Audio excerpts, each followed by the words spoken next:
उपासनेला आपण प्रारंभ करूया. परमेश्वराचे अधिष्ठान पवित्र पर्वतांवर आहे. याकोबाच्या सर्व वस्तीस्थानाहून सियोनीची द्वारे त्याला अधिक प्रिय आहे. आपण प्रार्थना करूया. सैन्यांच्या यहोवा प्रभु देव बापा, आम्ही तुझी स्तुती करीतो. तुझ्या नावाला मान, महिमा आणि धन्यवाद देतो. आज प्रभुवारी पुन्हा एक वार तू आम्हाला एकत्र आणलेला आहेस आणि प्रभू तुझी उपासना आराधना करत असताना आम्ही विनंती करतो, आमच्या मुखाद्वारे आमच्या अंतःकरणापासून जे प्रभू आम्ही गीत ऐकणार आहोत, तुझं वचन ऐकणार आहोत आणि प्रत्येक गोष्टीमध्ये प्रभू तू आमचं सहाय्य कर अशी प्रार्थना करीतो. येशूच्या नावात मागतो म्हणून तो आहे. आमेन. यावेळेला आपण उभे असताना गीत ऐकणार आहोत. इक्लेसियाच्या गीत संग्रहामधून गीत क्रमांक 75. ऐका वाणी धोमवाणी.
दुसरी एक आहे की तू आपल्या शेजाऱ्यावर स्वतःसारखे, याहून दुसरी कोणतीही आज्ञा मोठी नाही. या दोन आज्ञावर सर्व नियमशास्त्र आणि संदेशांचे ग्रंथ अवलंबून आहे. हे प्रभू आम्हावर दया कर आणि या तुझ्या सर्व आज्ञा आमच्या अंतःकरणातली असे आम्ही तुला विनवितो. आपण प्रार्थना करू. आजची सार प्रार्थना आहे ते आपणासाठी मी वाचतो. हे प्रभू, तुझ्या प्रेमरूपी ज्योतीने तुझवर भाव ठेवणाऱ्या लोकांचे अंतःकरणे तू शुद्ध कर. तुझ्या पुत्राच्या प्रभू येशू ख्रिस्ताच्या आगमनासाठी आम्ही तयार आहोत असे त्याला आढळू दे. तुझ्यासह पवित्र आत्म्यासह असणारा आणि सर्व काळ राज्य करणारा एकमेव देव आमचा प्रभू येशू ख्रिस्त याच्या द्वारे. आमेन. मंडळीने बसावे. मननासाठी जे शास्त्रपाठ घेतलेले आहे त्याचं आपण वाचन करूया. पहिला शास्त्रपाठ जुन्या करारातून घेतलेला आहे. जकर्याचं पुस्तक 2रा अध्याय 10 ते 13 ही वचने आपण यावेळेला ऐकूया.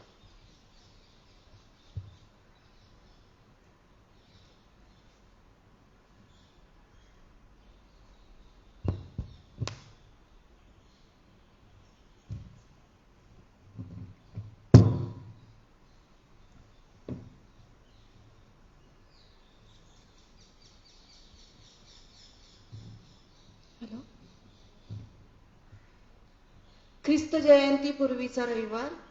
पहिला शास्त्रपाठ जखर्याचा 2रा अध्याय 10 ते 13 वचन. हे सियन कन्ये, जय जयकार व उल्हास कर, कारण पहा मी येईन, मी तुझ्यात वस्ती करीन, असे परमेश्वर म्हणतो. त्या दिवसात बहुत राष्ट्र परमेश्वराला येऊन मिळतील व माझी प्रजा बनतील. मी तुझ्या ठाई वस्ती करीन. मग तुला समजेल की सेनाधीश परमेश्वर मला तुझकडे पाठविले आहे. परमेश्वर पवित्र भूमीतला आपला वाटा म्हणून यहुदाचा ताबा घेईल व पुन्हा यरुशलेम निवडेल. सर्व मनुष्य हो, परमेश्वरापुढे स्तब्ध व्हा, कारण तो आपल्या पवित्र निवासातून उठला आहे. देवबापाने वाचलेल्या वचनाचा आशीर्वाद दे. दुसरा शास्त्रपाठ ऐकूया. नवीन करारातून घेतलेला आहे. फिलिप्पी करारपत्र 4 अध्याय 4 ते 6. फिलिप्पी करारपत्र 4 अध्याय 4 ते 6. ख्रिस्त जयंती पूर्वीचा रविवार. दुसरा शास्त्रपाठ फिलिप्पी करारपत्र 4 अध्याय 4 ते 7. प्रभूमध्ये सर्वदा आनंद करा. पुन्हा म्हणेन, आनंद करा. तुमची सहनशीलता सर्वांना कळून येवो. प्रभू समीप आहे. कशाविषयीही चिंताक्रांत होऊ नका, तर सर्व गोष्टींविषयी प्रार्थना व विनंती करून आभार प्रदर्शनासह आपली मागणी देवाला कळवा. म्हणजे सर्व बुद्धी सामर्थ्याच्या पलीकडे असलेली देवाने दिलेली शांती तुमचे अंतःकरणे व तुमचे विचार ख्रिस्त येशूच्या ठाई राहील. परमेश्वर वाचलेली वचने आशीर्वादित करू. यावेळेला 75 नंबरचं गीत आपण ऐकणार आहोत.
यावेळेला आपण शुभवर्तमानाचं वाचन करणार आहोत. आपण सर्व उभे राहू.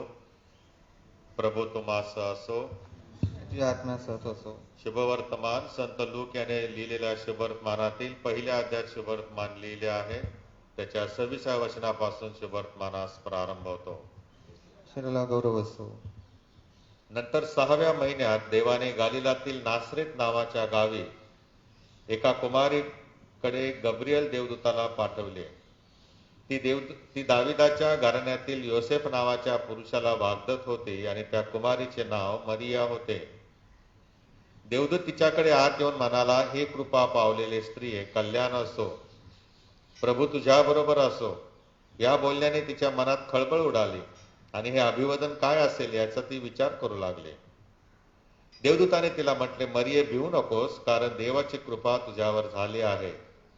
पहा, तू गरोदर राहशील व तुला पुत्र होईल. तू त्याचे नाव येशू ठेव.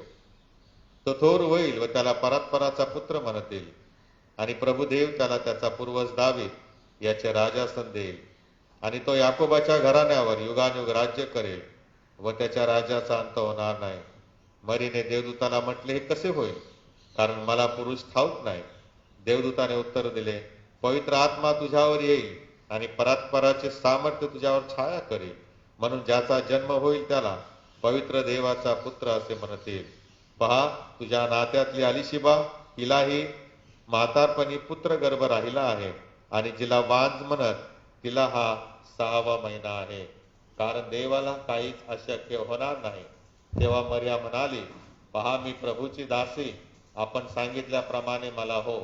मग देवदूत तिच्यापासून निघून गेला. हे ख्रिस्ताचे शुभ वर्तमान आहे. हे ख्रिस्ता, तुझी स्तुती असो. उभे असताना मी आपल्यासाठी परिचिताचा मतांगीकार वाचत आहे. सर्व समर्थ एकच देव जो पिता, आकाश पृथ्वी आणि सर्व दृश्य व दृश्य वस्तू यांचा उत्पन्न करणारा, त्याविषयी मी विश्वास धरितो. आणि एकच प्रभू येशू ख्रिस्त, जो देवाचा एकुलता एक पुत्र, जो सर्व युगापूर्वी आपल्या पित्यापासून जनित झाला, देवापासून देव, प्रकाशापासून प्रकाश, खऱ्या देवापासून खरा देव, जो जनित आहे, कृत नाही, जो पित्याच्या तत्वाचा आहे, ज्याकडून अवघे झाले, जो आम्हा मनुष्यासाठी व आमच्या कारणासाठी स्वर्गातून उतरला आणि पवित्र आत्म्याच्या योगाने कुमारी मरियाईपासून देहधारी मनुष्य झाला आणि पंत पिलाताच्या वेळेस आम्हासाठी ज्याला कृषी दिले, ज्याने दुःख भोगले व ज्याला पावले, जो शास्त्रलेखाप्रमाणे तिसऱ्या दिवशी पुन्हा उठला, स्वर्गात चढला आणि पित्याच्या उजवीकडे बसला आहे, आणि जो जिवंतांचा व मेलेल्यांचा न्याय करायला गौरवाने पुन्हा येणार आहे, ज्याच्या राज्याचा अंत होणार नाही, त्याविषयी मी विश्वास धरितो. आणि पवित्र आत्मा, जो प्रभू व जिवंताता, पिता व पुत्र यापासून निघतो, आणि पिता व पुत्र यासहित ज्याची आराधना व गौरव होते, जो भविष्यवाद्यापासून बोलत असे, त्याविषयी मी विश्वास धरितो. आणि एक पवित्र कॅथोलिक प्रेषित एकलेसीविषयी मी विश्वास देतो. पापांच्या क्षमेसाठी एक बाप्तिस्मा आहे असे मी पत्करितो. आणि मेलेल्यांचे पुनरुत्थान व परलोकीचे जीवन यांची मी प्रतीक्षा करीतो. आमेन. मंडळीने बसावे.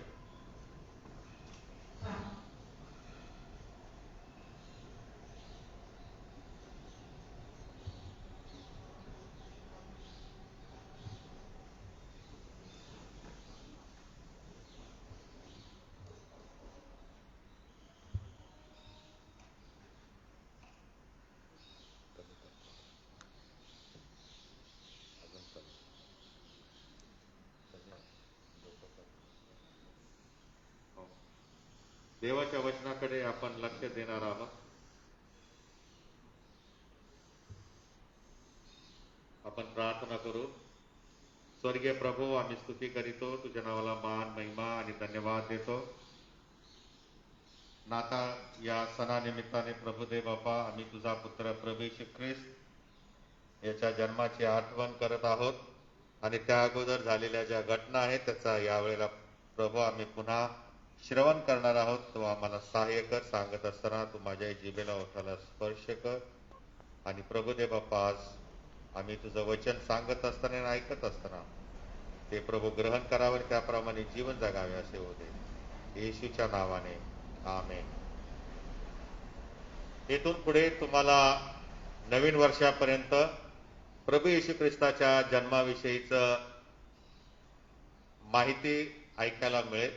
दरवर्षी ही माहिती आपण ऐकत असतो, पण त्यामध्ये एखाद दुसरी गोष्ट अशी नवीन आपल्याला मिळते. बाकी सगळी कथा जी आहे, घटना जी आहे ती सारखीच असते, परंतु देव प्रत्येक वर्षी प्रत्येक सणाच्या दिवशी आम्हाला सत्य आमच्या समोर मांडत असतो. फक्त आम्ही अंतःकरणाचे चक्षु उघडे ठेवले पाहिजेत आणि देवाच्या वचनाकडे कान दिले पाहिजेत. जगिक चिंता, संसाराच्या चिंता, जगिक विचार हे थोड्या वेळेपुरते आपण दूर ठेवले तर प्रभूचं जे आमच्यासाठी मार्गदर्शन आहे आजच्यासाठी ते आपल्याला मिळेल आणि कळेल. असं म्हटलेलं आहे की हा सुरुवातीचाच शास्त्रपाठ आहे आणि कुमारी मरियेला गब्रियल दूताने संदेश पाठवलेला आहे. मरिया या नावाचा अर्थ प्रेमळ. काय? मरिया याचा अर्थ प्रेमळ. इंग्लिशमध्ये या नावाला मेरी म्हटलेलं आहे. मग ते मेरीचं मारिया झालं, मारियाचं मरिया झालेलं आहे मराठी भाषेमध्ये. आणि मग असं म्हटलेलं आहे शास्त्रामध्ये आम्ही वाचतो की ह्या मरिया नावाच्या कुमारिकेची मागणी योसेफ नामक यहुदी व्यक्तीबरोबर झालेली आहे. आणि योसेफ जो आहे हा नुसताच यहुदी नव्हता. त्याचं वैशिष्ट्य हे होतं की तो दाविदाच्या कुळातून आलेला होता आणि त्यामुळे त्याच्यापासून त्याच्या घरामध्ये जन्मलेल्या पुत्राला दावीद वंशातून जन्मला ही उपाधी मिळणार होती. येशूचा जन्म योसेफापासून झाला नाही. येशूचा जन्म हा पवित्र आत्म्यापासून कुमारीच्या उदरी झालेला आहे. परंतु ती यहुदी जो दाविदाच्या कुळातून आलेला होता त्याच्याशी मागणी वाग्दत्त झालेली होती. आणि म्हणून प्रियानो आम्हाला असं पाहायला मिळतं की येशू हा दाविदाच्या वंशातून आला हे समजले जाते. दुसरं हे एक सत्य आहे. दुसरं आहे प्रियानो की मरियेच्या कुळाबद्दल आम्हाला शास्त्रात काही आढळत नाही. पण मी इस्रायलला जेव्हा टूर घेऊन जातो त्या ठिकाणी सेंट अँड्स चर्च आहे आणि मग त्या ठिकाणी मरियेच्या आईचं नाव मी सांगतो आणि मग मरियेच्या वडिलांचं पण नाव सांगतो जे शास्त्रात नाही. तुम्ही म्हणाल मग कसं काय खरं मानायचं. परंतु त्यावेळी जे लोक होते त्यांनी जे लिहून ठेवलेलं आहे किंवा जो इतिहास आहे तो इतिहास जो सांगतो आपणाला त्याप्रमाणे त्या मरियेचे आई वडील हे देखील यहुदी असावेत असा अंदाज आहे, कयास आहे. आणि म्हणूनच या ठिकाणी आम्ही कारण अब्रामाने आपल्या चाकराला सांगितलं की आपल्या गणगोत्रात जा नाही का. आणि त्यामुळे रोटी बेटीचा जो व्यवहार चाले तो आपल्या वंशातून आपल्या कुळातून आपल्या गणगोत्रातून आलेल्या लोकांची चालत असे आणि तीच पद्धत या ठिकाणी देखील आम्हाला आलेली असावी असा विश्वास आहे. आणि मग असं म्हटलेलं आहे की प्रभू देव बापाचा जो दूत आहे जो निरोप देवाचा घ्यायचा आणि लोकांना कळवायचा त्या दूताचं नाव होतं गब्रिएल. आणि त्याचं ही विशेष कामगिरी आहे. स्वर्गामध्ये देवाने प्रत्येक देवदूताला विशिष्ट कामगिरी दिलेली आहे आणि ती कामगिरी तोच देवदूत करत असतो. दुसरा त्यामध्ये काही हस्तक्षेप करत नाही. जसं आद्य देवदूत मिखाएल आहे त्याला वॉर एंजल म्हटलेलं आहे. तो योद्धा म्हटलेला आहे. त्याला तो निरोप देण्याचं काम करू शकणार नाही. आणि गब्रिएलाच्या हातात तलवार दिली तर त्याला ते शोभत नाही कारण त्याला एका खास कामासाठी नेमलेला आहे. तो युद्ध करू शकतो कारण तो शेवटी देवाचं सामर्थ्य घेतलेलाच देवदूत आहे. परंतु कामाच्या बाबतीमध्ये जर म्हटलं तर देवानं कामं ही अशी विभागून दिलेली आहेत. आणि मग असं म्हटलेलं आहे की लुकाचं शुभवर्तमान 1 अध्याय 26 ते 31 या वचनामध्ये मगाशी मी आपणासाठी वाचलेलं आहे की हा देवदूत परमेश्वराच्या आज्ञेनुसार मरियेसमोर आला आणि तो प्रगट झालेला आहे. आणि मग तो जेव्हा देवदूत तिच्या खोलीमध्ये प्रगट झाला त्यावेळेला आता आपल्यासारख्या काही खोल्या नव्हत्या. इस्रायलमध्ये आम्ही जातो त्यावेळेला छोटंसंच घर आपल्याला त्या ठिकाणी पाहायला मिळतं. आणि मग असं म्हटलेलं आहे की त्या ठिकाणी देवाचा दूत प्रगट झालेला आहे आणि मरियेला तो देवाची ही निरोप सांगत आहे. मी प्रश्न केला की देवाने मरियेचीच निवड का केली. कारण मरियेच्या त्या काळामध्ये अनेक दुसऱ्या कुमारिका पण होत्या. सौंदर्यवान पण मरियेसारख्या असतील, ज्ञानी असतील, विश्वासू असतील, पण मरियेलाच का निवडलेला आहे. थोडस बुद्धीला ताण दिला तर मला 2-3 गोष्टी पाहायला मिळाल्या. तुम्ही घरी गेल्यावर ताण द्या तुमच्या बुद्धीला, तुम्हालाही परमेश्वर काहीतरी वेगळं सांगेल. मला येऊन पुढच्या रविवारी सांगा. असं म्हटलेलं आहे की कदाचित ही मरिया ही देखील यहुदी कुळातून आलेली असावी म्हणून देवाने कदाचित मरियेची निवड येशूच्या जन्मासाठी केलेली असावी. पहिली गोष्ट. दुसरी गोष्ट आहे की मरिया ही दाविदाच्या कुळातून आलेल्या यहुदी मनुष्याशी वाग्दत्त झालेली होती. आणि म्हणून देवाने मरियेची निवड केलेली आहे, कारण दाविदाच्या कुळातून प्रभू येशू ख्रिस्त यावं हे भाकीत आहे, ते खरे ठरावे. आणि म्हणून प्रियानो, कदाचित मरियेची निवड केलेली असेल. कदाचित म्हणतो कारण शास्त्रात स्पष्ट याबाबत उल्लेख नाही, परंतु जे अभ्यास करतात त्या अभ्यासकांच्या मते जे समजलं जातं ते मी आपणासमोर मांडत आहे. आणि तिसरी गोष्ट सर्वसाधारण गोष्ट आहे की ज्याला कोणी चॅलेंज करू शकत नाही, आव्हान करू शकत नाही, आणि ते म्हणजे मरियेची निवड देवाने करावी ही देवाची योजना होती. कोणाची योजना होती? ही देवाची योजना होती. त्यामुळे आम्हाला काही बोलता येत नाही. आणि म्हणून प्रियानो, अशा प्रकारे ह्या कुमारिकेची निवड प्रभू येशू ख्रिस्ताच्या जन्मासाठी देवाने केलेली आहे. दुसरा मुद्दा आहे नाताळ. डिसेंबर मध्येच काय येतो? व्हॉट्सअपवर आता काही ख्रिस्ती बंधू आणि भगिनी इकडून तिकडून आलेल्या पालकांचे, विश्वासणाऱ्यांचे आणि बरेच मेसेज टाकत आहे. मी झरकन त्या मेसेज मधून जातो आणि काही मेसेज आहेत 25 डिसेंबर काही शास्त्रात लिहिली नाही आणि त्यावेळेस काही येशू जन्माला नाही, डिसेंबर मध्ये काही येशू जन्माला नाही. कोण म्हणतं नाताळ पाळलाच पाहिजे का, शास्त्रात लिहिलंच नाही. बरंच तुम्हाला आता ह्या दिवसामध्ये हा मारा तुमच्या कानावरती तुमच्या बुद्धीवर केला जाणार आहे. आणि स्वाभाविक आहे नाही का, कारण सैतान नेहमी देवाच्या गोष्टीमध्येच हस्तक्षेप करतो आणि देवाच्या योजनेला तो खंड पाडत असतो. आणि म्हणून मी फक्त डिसेंबर मध्ये नाताळ का येतो एवढं सांगणार आहे. 25 तारखेला का येतो नाताळ हे मी नंतर सांगणार पुढच्या या आठवड्यामध्ये 24 किंवा 25 ला. असं म्हटलेलं आहे प्रियानो की लुकाचं शिववर्तमान 1 अध्याय 26 वचनामध्ये नंतर 6व्या महिन्यात, सगळे प्रूफ देणार तुम्हाला बरं का, डिसेंबर मध्येच काय येतं तुम्ही मला सांगू शकता? नाताळ कुठल्या महिन्यात येतो? मोठ्याने सांगा. डिसेंबर मध्ये. गुड फ्रायडे कुठल्या महिन्यात येतो? कोण म्हणते मार्च, कोण म्हणते एप्रिल. पुनरुत्थान कुठल्या महिन्यात येतं? परत कोण म्हणतं मार्च, कोण म्हणतं एप्रिल. म्हणजे गुड फ्रायडे आणि पुनरुत्थान हा फ्लक्च्युएटिंग आहे. कधी मार्च एंडला येतो, कधी एप्रिलला येतो. पण नाताळ मात्र डिसेंबरलाच येतो आणि 25 तारखेलाच येतो. काहीतरी कारण असेल ना त्याच्या मागे. आणि म्हणून मला असं वाटलं, प्रभूने मार्गदर्शन केलं की आज डिसेंबर महिन्याविषयी जास्त तुम्हाला थोडक्यात सांगावं, जास्त नाही थोडक्यात सांगावं. असं म्हटलेलं प्रियानो, या ठिकाणी 6व्या महिन्यात देवाने गालिलातील नासरेत नावाच्या गावी एका कुमारीकडे गब्रिएल दूताला पाठवले. देवाच्या स्मरणामध्ये कॅलेंडर आहे, तो चुकणारा देवबाप नाही आणि तो चुकत नाही याचा अर्थ तो आम्हालाही चुकवणारा परमेश्वर नाही आहे, एवढी खात्री झाली. मग आता 6व्या महिन्याकडे मला तुम्हाला नेऊ द्या. हे इंग्लिश कॅलेंडरचा 6वा महिना नाहीये, जून महिना नाहीये हा. त्या काळामध्ये इब्री लोकांचं कॅलेंडर असायचं, त्याला ज्यूइश कॅलेंडर म्हटलं जातं. आणि त्या ज्यूइश कॅलेंडर प्रमाणे 6व्या महिन्यामध्ये गब्रिएल दूताला प्रभूने मरियेकडे पाठवलेला आहे. यहुदी कॅलेंडर मध्ये 6वा महिना जो आहे त्याचं नाव आहे अदार.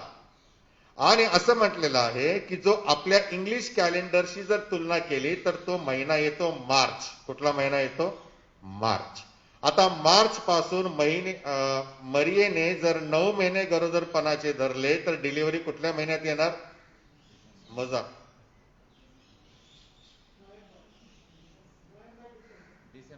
डिसेंबर मध्ये येणार है ना. म्हणून नाताळचा महिना बदलत नाही, अलीकडे येतो कधी पलीकडे जातो असं नाही होत. म्हणजेच यहुदी कॅलेंडर प्रमाणे 6वा महिना आधार आहे. त्यावेळेला देवाचा दूत परमेश्वरापासून निरोप घेऊन मरियेकडे येतो आणि मरियेला तो निरोप सांगतो की तू पुत्र प्रसवशील, तू त्याचे नाव येशू ठेव. बाकीच्या गोष्टी आपल्याला सर्व माहित आहेत.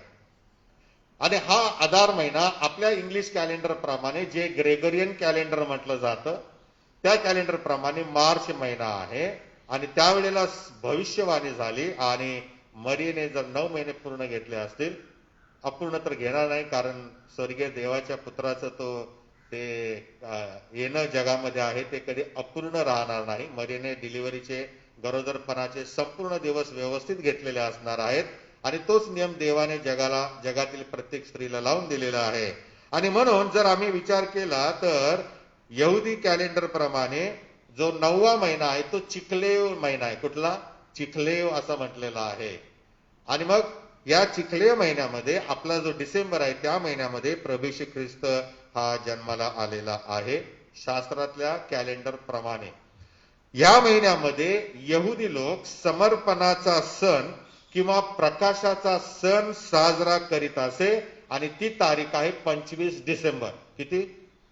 25 डिसेंबरला ते प्रकाशाचा सण साजरा करीत असत. आणि हा सण 8 दिवस चालत असे. किती? 8 दिवस चालत असे. आणि म्हणून आम्ही 25 तारखेपासून चर्चच्या आवारामध्ये वेगवेगळे कार्यक्रम ठेवतो. सणाचा स्पिरिट आम्ही चालू ठेवतो, सणाचा आनंद आम्ही ठेवत असतो. आणि मग असं म्हटलेलं प्रियानो की याप्रमाणे या आठवड्याभरामध्ये आम्ही आनंदोत्सव करत असतो. आणि मग 1 तारीख जी येते त्या 1 तारखेला नवीन वर्ष सुरू होतं. 8वा दिवस असतो. यहुदी नियमशास्त्राप्रमाणे येशूची सुंता करण्यासाठी, त्याचं नामकरण करण्यासाठी यहुदी विधीप्रमाणे मरिया ही आणि योसेफ हे तयार झालेले आहेत. म्हणून जेव्हा मरीने देवदूताला पांढऱ्या शुभ्र वस्त्रामध्ये पाहिलं तेव्हा ती दचकली. आणि जेव्हा त्याने ही गोड सुवार्ता तिला सांगितली त्यावेळेला ती घाबरली. एकदम प्रकाशित पुरुष स्त्री रूम घरामध्ये आला ती दचकतो ना माणूस, तशी ती दचकली. आणि जेव्हा तो बोलू लागला त्यावेळेला तिच्या भाषेमध्ये तो बोलू लागला त्यावेळेला ती घाबरली. आणि मग त्याने जे जे जे सांगितलेलं आहे ते ऐकून तिला आश्चर्य वाटलं. आणि आशीर्वाद जो त्याच्यापासून परमेश्वरानं तिला दिला तो पाहून तर ती आणखीनच घाबरलेली आहे. कसं काय शक्य आहे? ती मीच आहे का? मला पुत्र होईल का? आणि मग असं म्हटलेलं माझं तर अजून लग्न झालं नाही, मी फक्त वागदत्त आहे, मागणी झालेली आहे. कसं कसं शक्य आहे? मरियेच्या विचारांना अधिक चालना मिळाली, ती अधिक विचार करू लागलेली आहे. मरियेकडे खूप प्रश्न होते प्रियानो त्यावेळेला. लोकांचं शुभवर्तमान 1 अध्याय 34 वचनामध्ये ती म्हणते मरियेने देवदूताला म्हटले हे कसं होईल, कारण मला पुरुष ठाऊक नाही. How is it possible? कसं शक्य आहे? आणि आश्चर्य तिच्या मनामध्ये होतं, त्याच वेळेला आनंद देखील तिच्या मनामध्ये उफाळून आलेला होता. पण प्रभू तिला सांगतो, म्हणजे दूताच्या द्वारे सांगतो की पहा तुझ्या नात्यातली अलिशिबा हिलाही म्हातारपणी पुत्र गर्भ राहिला आहे. सोनोग्राफी करायची गरज नव्हती अलिशिबाला किंवा जकर्याला मुलगा आहे का मुलगी आहे बघायला. आता त्याच्यावर बंदी आहे, तो भाग वेगळा. परंतु त्या काळामध्ये असा काही प्रकार नव्हता प्रियानो. आणि ही गोड वार्ता दूताला माहित होती की अलिशिबेच्या उदरामध्ये काय आहे, मुलगा आहे की काय. आणि म्हणून त्या अलिशिबेलाही कदाचित माहित नसेल ती गोष्ट त्याने मरियेला सांगितली आहे की तुझी नातलग अलिशिबा हिलाही म्हातारपणी पुत्र गर्भ राहिला आहे. थांब, पुत्र आहे, मुलगा आहे. आता हे ऐकल्यावर ती मरिया कशाला राहील घरामध्ये? ती पळतच सुटली आपल्या नातलगाला भेटायला. क्षणाचाही विलंब न लावता ती निघालेली आहे. आणि असं म्हटलेलं आहे प्रियानो, ही अलिशिबा दुसरं चरित्र आपल्याला या वचनामध्ये पाहायला मिळतं. आणि ही मरियेची नातलग होती आणि तिच्या पतीचं नाव काय होतं? जखर्या होतं. आणि त्या जखर्याचं काय उद्योग होता? तो मंदिरामध्ये देवाची सेवा करणारा होता. परंतु अलिशिबा ही वांज होती, तिला मूलबाळ नव्हते आणि म्हणून तिला समाजामधले टोमणे अधिक खावे लागत होते. समाज काही चांगला असतो असं समजू नका. तोंडावरती बिचारे पाळक साहेब आणि पाळकीनबाईच होती ते, नाही का. जकर्या देवाची सेवा करणारा होता, सेवक होता.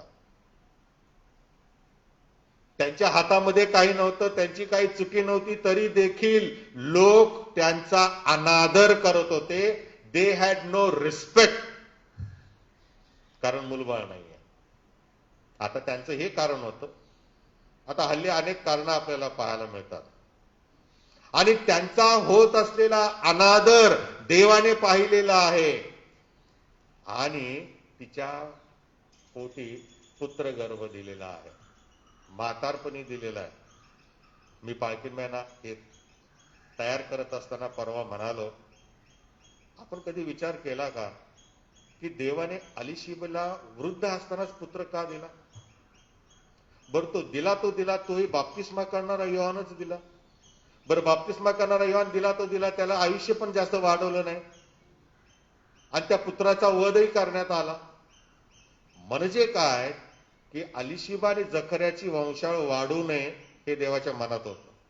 कधी विचारच केला नव्हता आपण या गोष्टीचा. दुसरी गोष्ट, एका विशिष्ट कारणासाठीच अलिशिबेच्या उदरी परमेश्वराने पुत्रगर्भ दिलेला होता.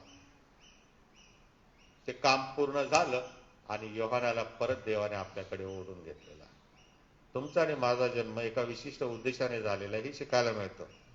आणि मग पुढे मी वळत आहे प्रियानो, असं म्हटलेलं आहे की वृद्धपणी तिच्या उदरी जन्माला येणारा जो गर्भ होता तो पुत्र होता. आणि असं म्हटलेलं आहे की येशूच्या अगोदर त्याने जन्म घ्यावा ही दैवी योजना होते. आणि म्हणून मरियेला सुवार्ता शुभवार्ता सांगण्याच्या अगोदर 6 महिने अगोदर अलिशिबेच्या जीवनामध्ये देवानं तारणाऱ्याच्या योजनेची कल्पना चालू केलेली होती. योजना चालू झालेली होती. 6 महिने झाल्यानंतर इकडे मरियेला वाग्दत्त जी झाली होती तिला ही शुभवार्ता सांगितली आणि मग मरिया धावत गेली आणि त्या ठिकाणी अलिशिबेला भेटलेली आहे. त्यावेळेला अलिशिबेला 6वा महिना होता. येशूच्या जन्मा अगोदर अलिशिबेच्या द्वारे पुत्र जन्माला यावा आणि त्याने येशूचा मार्ग सिद्ध करावा. म्हणजे लोकांना पश्चातापाचा उपदेश देऊन त्यांच्या मनाची तयारी करावी की मागून येणारा जो येशू आहे त्याचा त्याने स्वीकार करावा. हे मोठं कार्य त्याने करायचं होतं. म्हणून अलिशिबेला पहिलं देवाने पुत्र गर्भाचा आशीर्वाद दिला आणि मग मरियेला दिलेला आहे. म्हणजे बाप्तिस्मा करणारा योहान हा येशूपेक्षा किती महिन्याने मोठा होता? 6 महिन्यांनी मोठा होता. पुढे मी जात आहे आणि असं म्हटलेलं आहे प्रियानो की ह्या सर्व घटना जर आपण डोळ्यासमोर ठेवल्या तर यावरून समजतं की आदार महिन्यामध्ये ज्या वेळेला मरियेला शुभवार्ता मिळाली त्या आदार महिन्यामध्ये अलिशिबा ही 6 महिन्याची गरोदर होती. आणि असं म्हटलेलं आहे म्हणजे मार्च महिन्यामध्ये. आणि मग तिने जर 9 महिने घेतलेले आहेत तर बाप्तिस्मा करणारा योहानाचा जन्म हा मार्च नंतर 3ऱ्या महिन्यामध्ये म्हणजे जून मध्ये झालेला आहे. कधी झालेला आहे? जून मध्ये झालेला आहे. आणि हा बाळ म्हणजे बाप्तिस्मा करणारा योहान असं शास्त्रामध्ये आपण पाहतो. आणि म्हणजे त्याच आधार महिन्यामध्ये मार्च महिन्यामध्ये मरियेला गर्भधारणेची शुभवार्ता सांगितलेली आहे. तुला पवित्र आत्म्यापासून गर्भ राहील याची चाहूल तिला दिलेली आहे. आणि मग 9 महिन्यांनी म्हणजे डिसेंबर मध्ये चिस्लेव महिन्यामध्ये येशूचा जन्म झाला. आम्हाला अशक्य वाटतं, देवाला सर्व शक्य आहे. पुढचं वचन 37व्या वचनामध्ये लिहिलेलं आहे. कारण देवाला काहीच अशक्य होणार नाही. तिसरा मुद्दा आहे. पहिला मरियेचा पाहिला, दुसरा अलिशिबा, तिसरा आहे सर्व समर्थ देव. परमेश्वराला सारं काही शक्य आहे. कुमारीच्या पोटी तो गर्भ देतो आणि वृद्ध स्त्रीच्या पोटी देखील तो गर्भ देतो. 2 गोष्टी, दोन्ही व्यक्ती वेगळ्या आहेत. दोघांचं जर वय पाहिलं तर निसर्ग नियमाच्या विरोधामध्ये प्रभूने त्यांच्या उदरी बाळ दिलेला आहे, गर्भ दिलेला आहे. आणि हे प्रभूला शक्य आहे. हे प्रभूला शक्य आहे. आणि म्हणून देवाने त्या दोघींना आशीर्वादित केलेला आहे. देवाने त्याच्या तारणाऱ्याची योजना त्या दोघींच्या जीवनामध्ये राबवलेली आम्हाला पाहायला मिळते. आणि मग अलिशिबा मरियेला म्हणते, पहा तुझ्या अभिवंदनाची वाणी माझ्या कानी पडताच बाळकाने माझ्या उदरात आनंदाने उल्हासाने उडी मारली. काय केलेलं आहे? उडी मारलेली आहे. बघा आता, म्हणजे अलिशिबेच्या कानामध्ये देवाची शुभवार्ता गेल्यावरती ती पोहोचली कुठं? उदरामधील बाळाकडे. तुम्ही आणि मी जे देवाचं वचन आज ऐकत आहोत ते कानामधून जाऊन आपल्या शरीरामध्ये पोहोचतं का? हे आपण विचार केला पाहिजे. कारण जेव्हा देवाचं वचन आम्हामध्ये येतं तेव्हा ते काम करतं, कार्य करतं. आणि हे अनुभव हा पुरावा परमेश्वरानं वचनामध्ये दिलेला आहे. तुझी अभिवंदनाची वाणी माझ्या कानी पडताच, कानाचं कनेक्शन बाळाच्या उदरामधील बाळाशी आहे. म्हणून गरोदर असलेल्या स्त्रीला आपण सांगतो ना, देवाचं गाणं लाव घरात, है ना, देवाचं वचन वाच, प्रार्थना कर, है ना, घरामध्ये प्रार्थना चालू द्या, गाणी गावा, कारण ते बाळ ऐकतं. आम्हाला वाटत होतं इथून कुठून जाते त्याला ऐकायला, नाही का? पण आता ह्या वचनावरून कळालं की परमेश्वराचं वचन, परमेश्वराची गाणी, परमेश्वराचे शब्द आमच्या कानातून शरीरामध्ये पोहोचतात. आणि म्हणून संत पाऊल आपल्या पत्रामध्ये असं म्हणतो की परमेश्वराचे वचन हे सतेज आहे, परमेश्वराचे वचन दुधारी तलवारीसारखं आहे, परमेश्वराचे वचन नसांना भेदून जाणार आहे, मज्जारज्जूंना ते आरपार भेदून जातं. म्हणून प्रभूने आम्हाला ही 66 पुस्तकांचं बायबल दिलेलं आहे. याचं सामर्थ्य भूत लागल्यावरच कळतं. डोक्यावर आपटल्यावर भूत जातं म्हणतात, माहित नाही खरं किती आणि खोटं किती. पण हे काही जादूचं बुक नाहीये, फिरवलं की भूत जायला, फिरवलं की माणसं बरी व्हायला. मग हे जर जादूचं पुस्तक असतं तर येशूला वधस्तंभावर मरण्याची काही गरजच नव्हती. मग म्हणून आम्ही अशा अंधश्रद्धेवर विश्वास न ठेवता परमेश्वराचं वचन जेव्हा आम्ही वाचतो तेव्हा ते जिवंत होतं, शास्त्रात लिहिल्याप्रमाणे, आणि ते आमच्या मज्जा, रज्जू आणि सगळ्या तंतूंना भेदून ते आरपार जातं. आणि हे तुम्ही आणि मी करू नये, वाचू नये, म्हणून सैतान आम्हाला त्याच्यापासून दूर ठेवतो. कळत नाही, कुठून वाचायचं समजत नाही, काय वाचलं लक्षात राहत नाही, अनेक कारण आमच्याकडे असतात. आणि म्हणून या ठिकाणी आम्ही पाहतो अलिशिबा मरियला म्हणते की तुझी अभिवंदनाची वाणी माझ्या कानी पडताच बाळकाने माझ्या उदरात उल्हासाने उडी मारली. लुकाचं शुभवर्तमान 1 अध्याय आणि 44 वचनामध्ये लिहिलेलं आहे. अशा स्थितीमध्ये दोघींनी देवाचं गौरव केलेला आहे. का? कारण दोघींच्या जीवनामध्ये देवानं त्यांना आशीर्वाद दिलेला आहे. आणि त्यामुळे कुमारी मरियेच्या उदरी प्रवेश ख्रिस्ताला दिल्यामुळे तिला आनंद झालेला आहे. आणि वृद्धपणे आपल्याला पुत्र गर्भ राहिलेला हे पाहून, आणि तारणाऱ्याची आई, तारणारा माझ्याकडे आला हे पाहून अलिशिबेला देखील आनंद प्राप्त झालेला आहे. आणि म्हणून आजचा विषय हाच आहे प्रियानो, आणि तो म्हणजे प्रभू येशूचं येणं त्याच्या लोकांना आनंदाने शांती देतं. दोघींना आनंद दिला, दोघींना शांती दिलेली आहे. तुम्ही देवाचं वचन ऐकता, तुम्हाला आनंद प्राप्त होतो का? तुम्ही आणि मी जर देवाला, येशूला आपल्या अंतःकरणात स्वीकारलेला आहे तर आमच्यामध्ये आनंद आहे का? देवाचा आनंद आणि देवाची शांती. प्रभू त्या येशूला आपल्या अंतःकरणात घेण्यासाठी तुम्हा प्रत्येकाला अधिक सहाय्य करो. आपण प्रार्थना करू. देवबापा, आम्ही आज तुझी स्तुती करीतो, धन्यवाद देतो. आज आमची परिस्थिती कदाचित वेगळी असेल, मरिया आणि अलिशिबे सारखी नसेल, पण जर प्रभू आम्ही तुझ्या सानिध्यामध्ये राहिलो आणि तू आम्हामध्ये राहिलास तर आमच्या जीवनामध्ये, आमच्या अंतःकरणामध्ये, आमच्या कुटुंबामध्ये तुझा आनंद आणि तुझी शांती प्रस्थापित होते. आणि प्रभू अशा प्रकारे हा जो इमॅन्युअल जन्माला आला त्या इमॅन्युअलला घेऊन आम्ही आमचं जीवन जगावं, तो असं आम्हाला सहाय्य कर. येशूच्या नावाने आमेन. यावेळेला आपण सूचना ऐकणार आहोत. सूचनेकडे आपण लक्ष देऊया.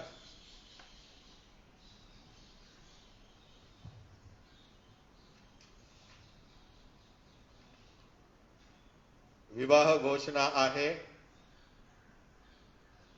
सुदेश सर्वेल कांबळे हे अविवाहित असून सेंट क्रिस्टोफर चर्च सीएनआय कल्याण या ख्रिस्त मंडळीचे सभासद आहेत. तसेच कोमल प्रदीप कंग ही अविवाहित असून सेंट क्रिस्टोफर चर्च सीएनआय कल्याण या ख्रिस्त मंडळीचे सभासद आहेत. या दोघांच्या विवाहाची मी सूचना देत आहे. याबाबत जर कोणाला काही कायदेशीर हरकत घ्यायची असेल तर त्याने तसे पालकांना लेखी कळवावे. गाजवण्याची ही तिसरी वेळ आहे. यावेळेला आपण सुदेश सर्वेल कांबळे आणि कोमल प्रदीप कंग यांच्यासाठी प्रार्थना करूया. हे परमेश्वरा, आमच्या स्वर्गीय देव बापा, सुदेश आणि कोमल या दोघांना तू आशीर्वाद दे. विवाहाच्या पवित्र संस्कारासाठी त्यांच्या मनाची तयारी कर. त्यांना आयुष्यभर तुझे मार्गदर्शन लाभू दे. आमचा प्रभू येशू ख्रिस्त याच्या द्वारे. आमेन.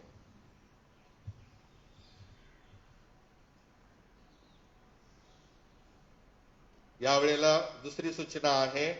येणाऱ्या आठवड्यामध्ये नाताळ आहे, ज्याला इंग्लिशमध्ये ख्रिसमस म्हणतात. काय लोक एक्समास म्हणतात. मग त्याच्यावर पण टीका व्हॉट्सअपवर आलेली आहे. त्या एक्समास मध्ये ख्रिस्त असू द्या, एक्स नका लिहू, ख्रिस्त लिहा, ख्रिसमस असं असू द्या. ज्याला जे वाटते त्याला ते करू द्या. 24 तारखेला नाताळ पूर्व संध्येची भक्ती होणार आहे आणि त्याचं टायमिंग आहे रात्री 10 वाजता. 10 ते 10:30 चर्चमध्ये कॅरल सिंगिंग होईल आणि ऑडिओवरती गाणी आपल्याला ऐकायला मिळतील. आणि मग 10:30 ते 11:30 पर्यंत नाताळची भक्ती आपण घेणार आहोत. 25 तारखेला नेहमीप्रमाणे सकाळी 9 वाजता चर्चमध्ये उपासना नाताळची होईल.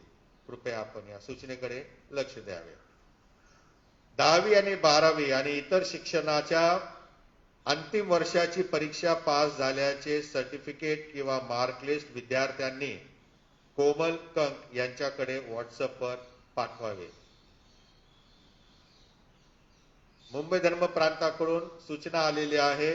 दरवर्षीप्रमाणे यावर्षी देखील जे पालक दुसऱ्या डायसिसमध्ये आहेत, ज्यांना पगार कमी आहे, दयनीय परिस्थितीमधून जे पालक आणि मिशनरी वर्ग जात आहे, त्यांना यावेळेला नाताळची मदत म्हणून काही धान्य पाठवण्याचं ठरवलेलं आहे आणि त्याची रक्कम आहे 3,500 रुपये. आपल्याला विनंती आहे की प्रभू जसं आपल्याला मार्गदर्शन करेल तशा प्रकारे चेक किंवा कॅशद्वारे आपल्या खजिनदार नितीन भोसले किंवा प्रवीण जे आपले सेक्रेटरी आहेत त्यांच्याकडे चर्च सुटल्यावरती द्यावे.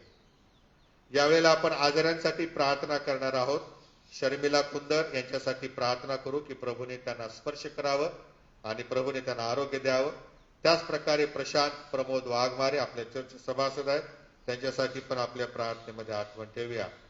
सुदेशी मम्मी डॅडी शीला आणि सर्वेल कांबळे, त्याचप्रमाणे ग्रेस पन्नीकर, दया गोवजी, राजेशबाई कम आणि वैशाली गायकवाड आणि सँड्रा फर्नांडिस यांच्यासाठी सुद्धा आपण आपल्या प्रार्थनेमध्ये आठवण ठेवूया. यावेळेला आपण मध्यस्थीच्या प्रार्थनेमध्ये जाऊ.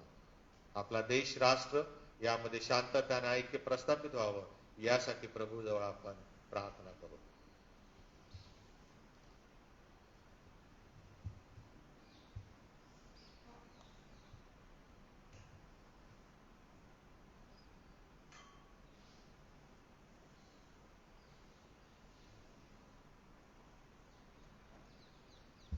आपण प्रार्थना करू. हे जगाच्या निर्माणकर्त्या,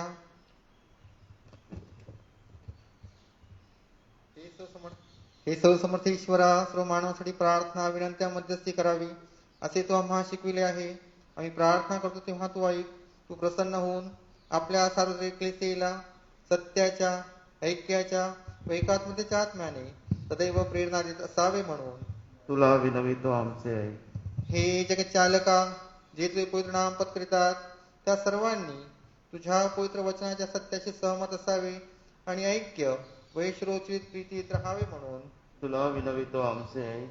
हे स्वर्गीय बापा, आमचे सर्व बिशप, प्रिस्ट व डिकन यांना, विशेषतः सेवक, आमचे मॉडरेटर PCC,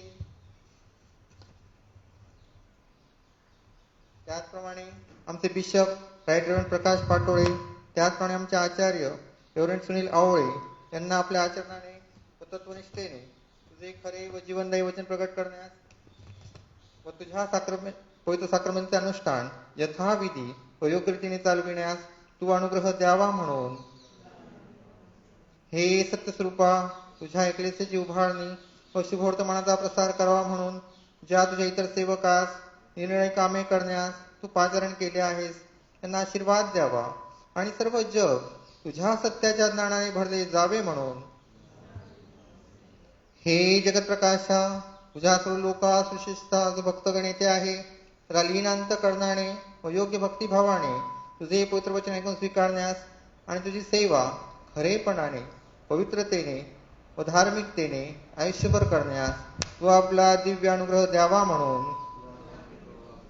हे जगन्नायका, तू सर्व राष्ट्रांना नीतिमत्तेच्या व शांततेच्या मार्गाने चालीव आणि त्यांचे विशेष करून आमचे राष्ट्रपती, पंतप्रधान, राज्यपाल व त्यांच्या अधिपत्याखालील सर्व अधिकारी याचं असे मार्गदर्शन कर की तुझ्या लोकास त्यांनी न्यायाने व शांततेने वागवावे म्हणून हे प्रभू, तुझ्या स्वर्गीय आशीर्वादाने टंचाई व दुष्काळ यापासून बचाव व्हावा व भूमीचे उत्पन्न हंगामानुसार कृतज्ञांत करणाने आम्ही उपभोगावे म्हणून हे दयाघना, या नश्वर आयुष्यात जे कोणी क्लेश, शोक, अडचण, दुखणे, विशेषतः आता ज्यांची आम्ही नावे घेतलेली आहेत, प्रशांत प्रमोद वाघमारे, वैशाली पटवर्धन यांचे वडील, राजेशभाई कंग, विल्यम कंग, सुनीला लोखंडे आणि इतर यांची नावे आम्ही आत्ताच घेतली आहेत बापा. या सर्वांना आम्ही प्रभुदेव बापा या वेदीने प्रार्थना करीत आहोत. त्यांच्याकरता विनंती करीत आहोत बापा,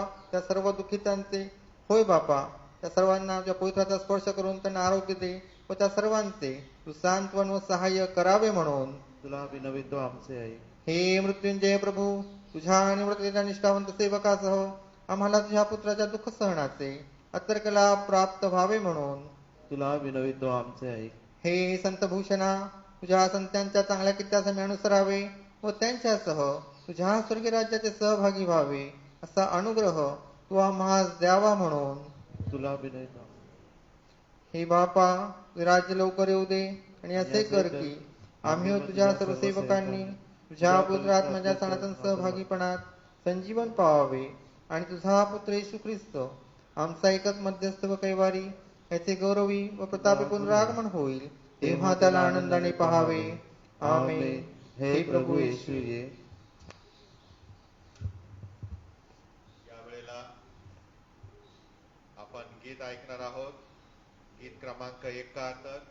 आणि हे गीत होत असताना आपण आपली दाने आणि अर्पणे प्रभूच्या भांडारात अर्पण करूया. गीत क्रमांक 71.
प्रार्थना करू.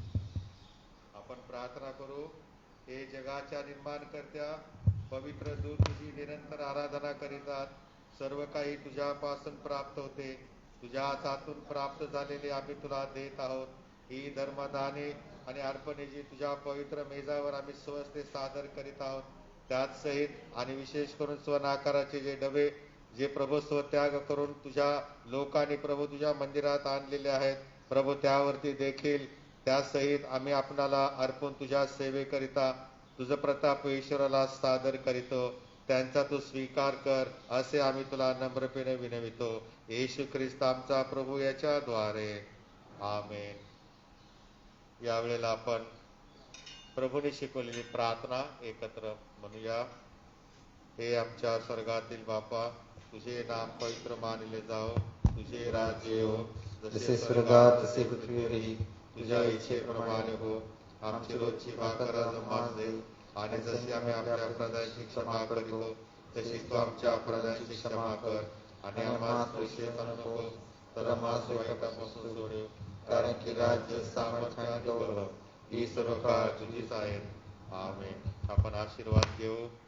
सर्व बुद्धी सामर्थ्याच्या पलीकडे असलेली देवाने दिलेली शांती तुमची अंतःकरणे व मने देवाच्या आणि त्याचा पुत्र येशू ख्रिस्त आपला प्रभू याच्या ज्ञानात व प्रीतीत राखो. आणि सर्व समर्थ देव, पिता, पुत्र आणि पवित्र आत्मा यांचा आशीर्वाद तुम्हावर असो आणि सदा सर्वदा तुम्हासह राहो. आमेन.